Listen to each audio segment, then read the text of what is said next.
Hello students and welcome back to my channel again excellent learning point. तो बच्चों, आज की इस वीडियो में हम क्लास 9th का worksheet number 38 subject science start करने वाले हैं।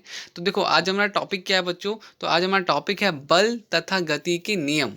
बच्चों, बल क्या होता है? सबसे पहले फोर्स क्या होता है? तो बच्चों, जब हम किसी चीज़ को खींचते हैं या धक्का देते हैं तो वो जो चीज़ है वो चलने लग जाती है। क्या तो उसे ही क्या कहते हैं बच्चों? बल कहते हैं।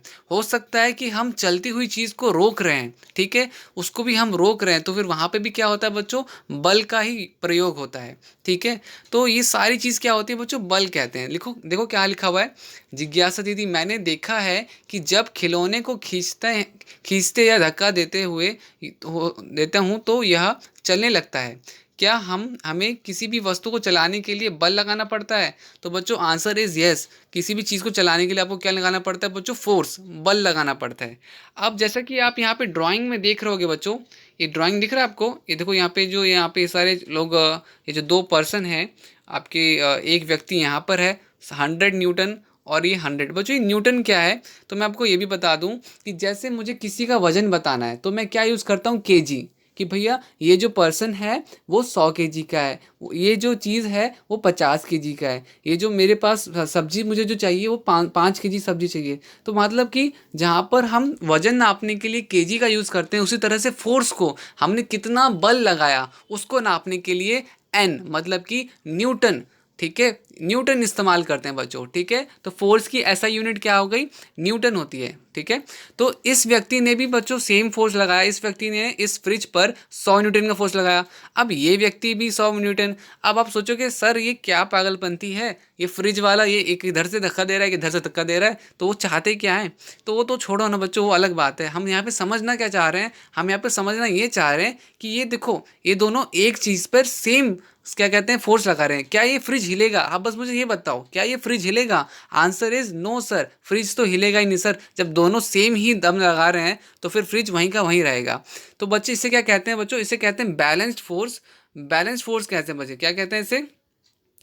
Balance force. और इसको अगर हिंदी में बोला जाए तो संतुलित बल, ठीक है। संतुलित बल, जहां पर किसी भी तरह का बच्चों मूवमेंट नहीं आएगा। ये फ्रिज ना तस से मस नहीं होगा, ठीक है। ये जो फ्रिज है बच्चों, ना लेफ्ट जाएगा ना राइट जाएगा। और यहाँ पे बच्चों दिख रहा है आपको, ये रस्सा कस्सी खेल रहे हैं जहाँ पे रस्सी को खींचते हैं।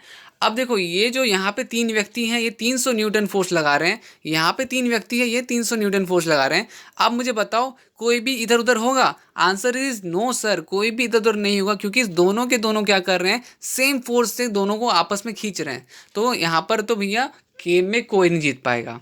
ये हो गया बच्चों आपके एग्जाम्पल संतुलित बल के। ये उदाहरण किसके हो गए? संतुलित बल के। अब आते हैं बच्चों यहाँ पे असंतुलित बल। अब देखो यहाँ पर बच्चों, ये जो पर्सन है, ये जो भैया जी हैं हमारे 200 न्यूटन फोर्स लगाते हैं, और ये जो पर्सन है वो 100 न्यूटन।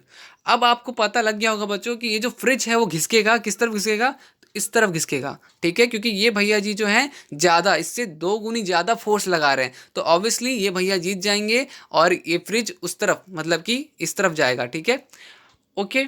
अब देखो बच्चों, यहाँ पर अब रस्साकसी जब खेल रहे थे तो इन्होंने ये 400 न्यूटन लगा रहे हैं। मुझे एक तो पता नहीं लगता, गवर्नमेंट अगर भैया डायग्राम डाल रही है तो थोड़ा एचडी क्वालिटी में डाल दें, पता नहीं। अब यहाँ पे वैसे मैं आपको बता दूँ, ये 400 न्यूटन है और ये 300 न्यूटन है, ठीक है। और यहाँ पर बच्चों अब देखो, ज़्यादा फोर्स ये लगा रहे हैं, मतलब जीतेंगे कौन? ये जीतेंगे, ये वाली टीम, ठीक है।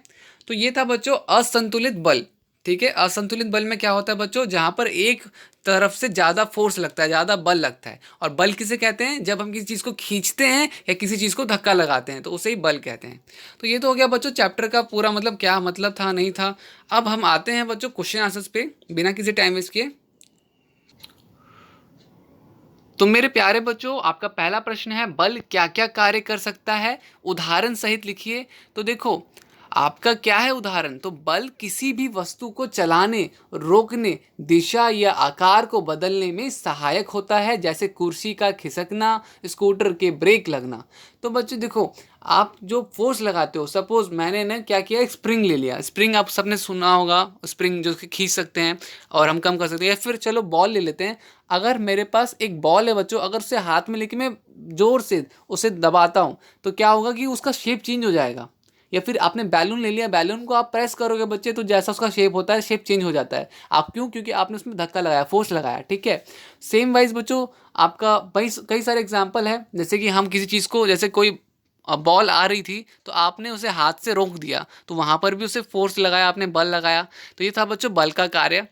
घर्षण बल किस प्रकार से किस दिशा में कार्य करता है? तो बच्चों घर्षण गति के विपरीत दिशा में कार्य करता है किसी चीज को रोकने के लिए, ठीक है। और अब आते हैं बच्चों प्रश्न नंबर 3। क्या किसी वस्तु को गति देने के लिए उस पर बल लगाना जरूरी है? सोचकर अपने विचार लिखिए। तो बच्चों यहाँ पर क्या होगा, किसी वस्तु को गति देने के लिए उस पर बल लगाना जरूरी है। तो आंसर क्या है? यस, ठीक है। इसमें आंसर आप क्या लिखोगे? यस बच्चों, ठीक है। हाँ हाँ, किसी वस्तु को गति के लिए उस पर बल लगाना जरूरी होता है बच्चों। फिर फोर्थ आते हैं हम अपना। फोर्थ में है फर्श पर लुढ़काई गई एक गेंद और कारपेट पर लुढ़काई गई एक बच्चे गेंद होगा ये, ठीक है, गेंद होगा ये, गलती से हो गया मिस्टेक, इसमें गेंद लिख देना, ये चीज़ लिख देना, ठीक है। गेंद में से कौन सी गेंद पहली रुकेगी? तो मतलब देखो, एक मैंने फर्श आपको पता है ना, एकदम साफ होता है, एकदम स्ट्रेट होता है।